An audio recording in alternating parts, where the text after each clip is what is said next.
Vamos a estudiar una vista anterior del cráneo, vamos a estudiar también la calota y la órbita. Comencemos, estamos viendo la articulación frontonasal. El sitio más deprimido de esta articulación frontonasal es un punto craniométrico llamado nasion. También vamos a encontrar por arriba los arcos superciliares y la parte más prominente por arriba de nasion es otro punto craniométrico llamado glabela. Aquí están las crestas frontales externas y el punto más corto entre ellas, ofrion, otro punto craniométrico. Y si sigo con esos puntos craniométricos en la línea media, llego donde la sutura coronal se une con la sutura sagital en este punto llamado brecma, la parte más alta del cráneo llamado vértex. Luego llego a los agujeros parietales, un punto entre ellos llamado ovelion. Luego, donde la sutura sagital se encuentra con la sutura lambdoidea, este sitio se conoce como lambda. Luego, la parte más posterior del cráneo se conoce como opistocranion. Y podemos seguir con la protuberancia occipital externa y su punto más alto llamado inion. Luego seguimos por la cresta occipital externa hasta este punto craniométrico en el borde posterior del agujero magno llamado opistion, luego en el borde anterior del agujero magno llamado basion, luego en la espina nasal posterior, el punto más agudo, staphylion, luego el punto incisivo, luego prostion, que es la apófisis alveolar entre los dos incisivos centrales superiores, luego la espina nasal anterior, la parte más aguda llamada cantion, y entre los dos huesos propios de la nariz, rhinion, que acá no se observan muy bien porque este paciente tuvo una fractura, mírenla. Entonces vemos el agujero nasolobar que está asimétrico por una fractura, pero entre los dos huesos propios rhinion. También podemos encontrar otros puntos craniométricos hacia los lados. Entonces, donde la línea temporal superior se cruza con la sutura coronal, este sitio se llama Stephanion. Aquí en la sutura esfenoparietal, donde el hueso parietal se articula con el ala mayor del esfenoides, en este sitio exactamente, no aquí sino acá, miren, hueso parietal es terion. Luego la escama del hueso temporal, aprovechemos para hablar del arco cigomático, formado por la apófisis cigomática del temporal y la apófisis temporal del cigomático. Toda la escama del temporal y la sutura escamosa o temporoparietal.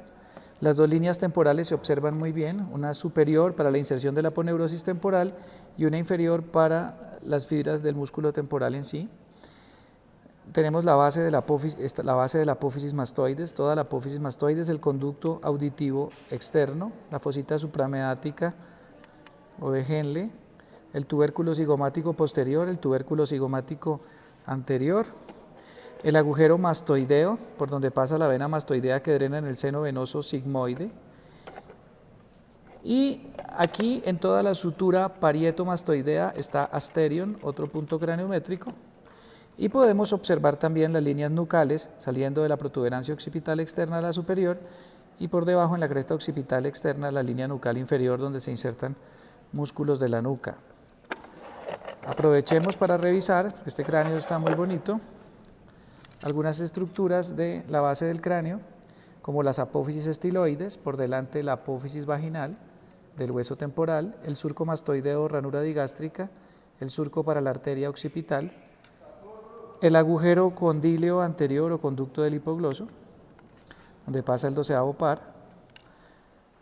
También podemos observar en todo este sitio la roca o peñasco y en el centro el conducto carotídeo, por detrás el agujero yugular o rasgado posterior, por delante el agujero lacerado o rasgado, la porción ósea de la trompa auditiva o de Eustaquio, la espina del esfenoides, el agujero espinoso, el agujero oval, las apófisis pterigoides con su lámina lateral, lámina medial o ala interna y ala externa, la fosa pterigoidea en su interior y la fosa escafoidea.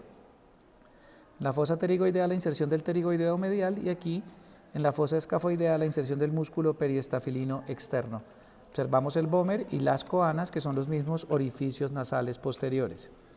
También puedo ver la fisura orbitaria inferior o hendidura esfenomaxilar, donde pasa el nervio infraorbitario, la cavidad mandibular o glenoidea, el cóndilo temporal, la cisura petrotimpánica o de Glaser, donde pasa el nervio cuerda del tímpano y la arteria timpánica. La porción timpánica del conducto auditivo externo del hueso temporal. Y si nos vamos a este sitio en la órbita, podemos observar la fisura orbitaria superior, que está entre el ala mayor y el ala menor del esfenoides, y en el ala menor estamos observando el agujero o conducto óptico, donde pasa el nervio óptico y la arteria oftálmica.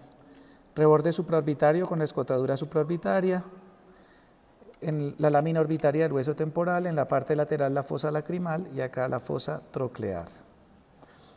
Y desde la órbita podemos observar la fisura orbitaria inferior o hendidura esfenomaxilar, vista desde la órbita, y los agujeros etmoidales, uno anterior y otro posterior.